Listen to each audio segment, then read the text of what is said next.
इसरो की स्थापना किसने की, जिसने भी की, धन्यवाद देना चाहिए और देना ही चाहिए, देश के लिए काम था। लेकिन चंद्रयान अटल जी की परिकल्पना थी। अटल जी के शासन में 99 में सोमयान करके एक वैज्ञानिक एक अभियान ले गए, तो उन्होंने कहा ये सोमयान की बजाय सोम भी चंद्रमा का ही नाम है।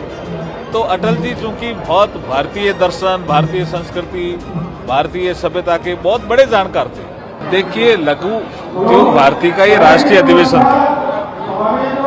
आत्मनिर्भर भारत अभियान, वोकल फॉर लोकल, हम भारत को 2047 तक विकसित राष्ट्र कैसे बनाएं, इसमें जो $5 ट्रिलियन इकोनॉमी का एक लक्ष्य है, इस सारे चीज़ों में मंथन होने वाला है। ये राष्ट्रीय अधिवेशन है, इसमें सुझाव आते हैं, जीएसटी में सुधार के सुझाव आते हैं, प्रोक्योरमेंट में भी सुधार आते हैं, कोई बैंकिंग प्रक्रिया होती है उसमें भी सुधार आते हैं। ये सुझाव जो आएंगे हमें लिख के देंगे, तो जैसे कानून मंत्रालय से संबंधित हमारे संबंधित भी कुछ सुझाव भेजते हैं, रेल को भी भेजेंगे, फाइनेंस को भेजेंगे, तो सरकार इसमें जरूर नोट लेगी और लघु उद्योगों को आगे बढ़ाने की सरकार की भी प्राथमिकता है, इसलिए ये हमारा सपोर्ट में ही काम करते हैं।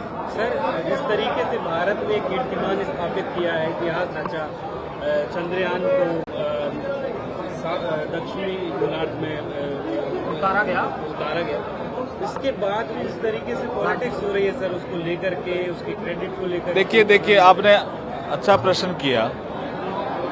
इसरो की स्थापना किसने की, जिसने भी की, धन्यवाद देना चाहिए और देना ही चाहिए, देश के लिए काम था। लेकिन चंद्रयान अटल जी की परिकल्पना थी।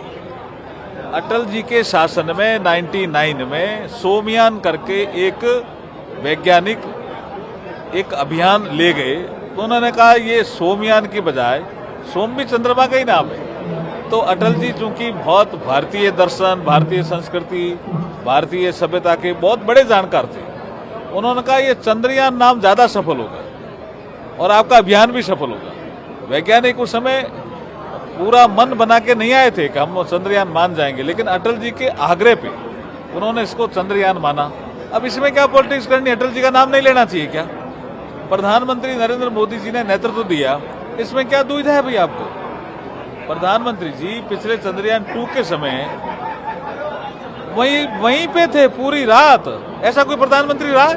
और कहते हैं प्रधानमंत्री जी का कोई योगदान नहीं है। ये दुर्भाग्यपूर्ण है। ऐसी राजनीति करने वालों को सबक लेना चाहिए। देश की उपलब्धि है, सबका सम्मान करिए भाई। सर, राहुल गांधी ने फिर एक 4 राज्यों का विधानसभा चुनाव है, राजस्थान, मध्य प्रदेश, छत्तीसगढ़, तेलंगाना, राजस्थान भी जीतने वाले हैं। कहीं नहीं जीत